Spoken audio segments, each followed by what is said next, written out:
Chapter 4 I had thus learned a second fact of great importance. This was that the planet the little prince came from was scarcely any larger than a house.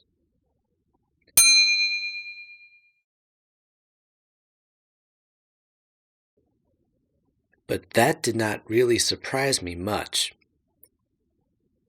I knew very well that in addition to the great planets, such as the Earth, Jupiter, Mars, Venus, to which we have given names, there are also hundreds of others, some of which are so small that one has a hard time seeing them through the telescope.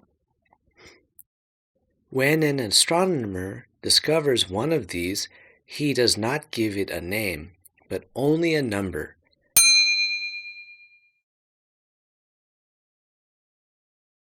He might call it, for example, asteroid 325. I have serious reason to believe that the planet from which the little prince came is the asteroid known as B612. This asteroid has only once been seen through the telescope. That was by a Turkish astronomer in 1909. On making his discovery, the astronomer had presented it to the International Astronomical Congress in a great demonstration, but he was in Turkish costume, and so nobody would believe what he said.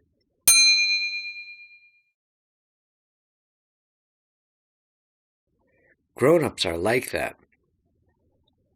Fortunately, however, for the reputation of asteroid B612, a Turkish dictator made a law that his subjects, under pain of death, should change to European costume.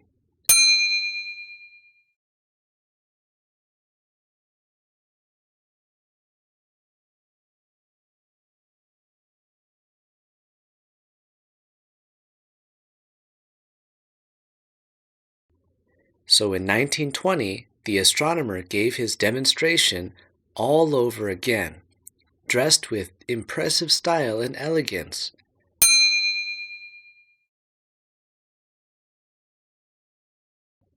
And this time, everybody accepted his report.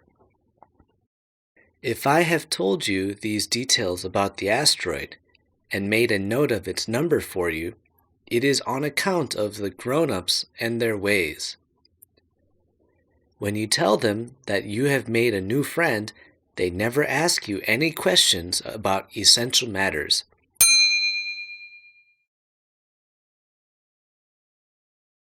They never say to you, "What does his voice sound like?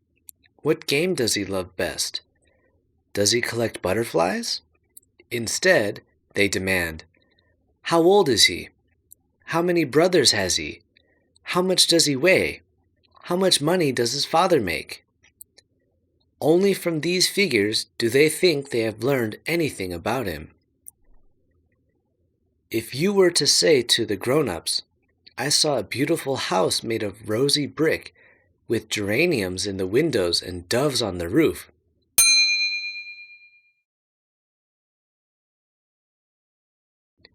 they would not be able to get an idea of that house at all. You would have to say to them, "I saw a house that cost $20,000. Then they would exclaim, "Oh, what a pretty house that is!" Just so, you might say to them, the proof that the little prince existed is that he was charming, that he laughed, and that he was looking for sheep. If anybody wants a sheep, that is proof that he exists. And what good would it do to tell them that? They would shrug their shoulders and treat you like a child. But if you said to them, "The planet he came from is asteroid B612, then they would be convinced and leave you in peace from their questions.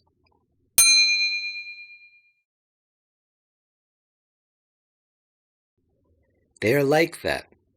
one must not hold it against them. Children should always show great forbearance toward grown-up people.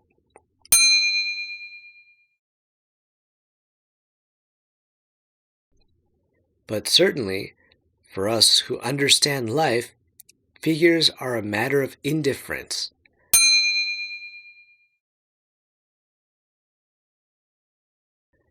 I should have liked to begin this story in the fashion of the fairy tales.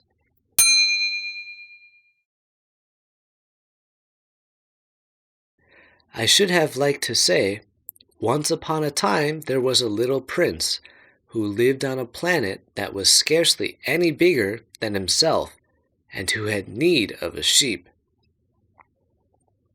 To those who understand life, that would have given a much greater air of truth to my story.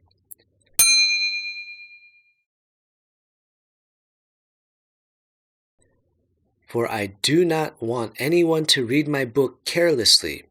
I have suffered too much grief in setting down these memories.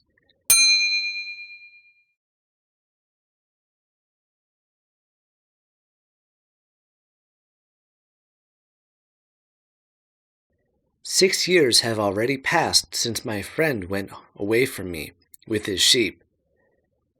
If I try to describe him here, it is to make sure that I shall not forget him. To forget a friend is sad.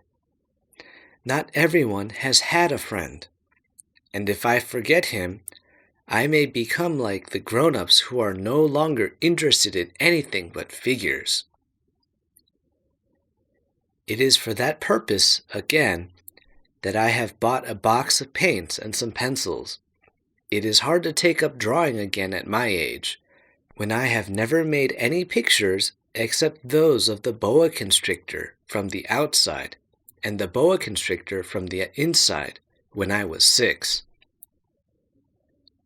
I shall certainly try to make my portrait as true to life as possible, but I am not at all sure of success.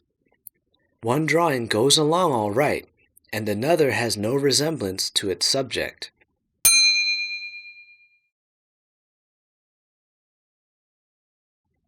I make some errors, too, in the little prince's height. In one place he is too tall, and in another too short.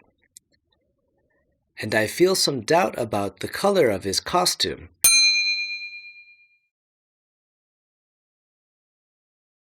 So I fumble along as best as I can.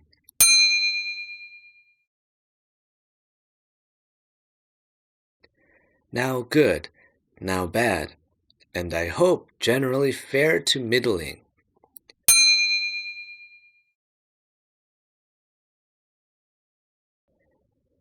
In certain more important details, I shall make mistakes also, but that is something that will not be my fault. My friend never explained anything to me. He thought, perhaps, that I was like himself. But I, alas, do not know how to see sheep through the walls of boxes. Perhaps I am a little like the grown-ups. I have had to grow old.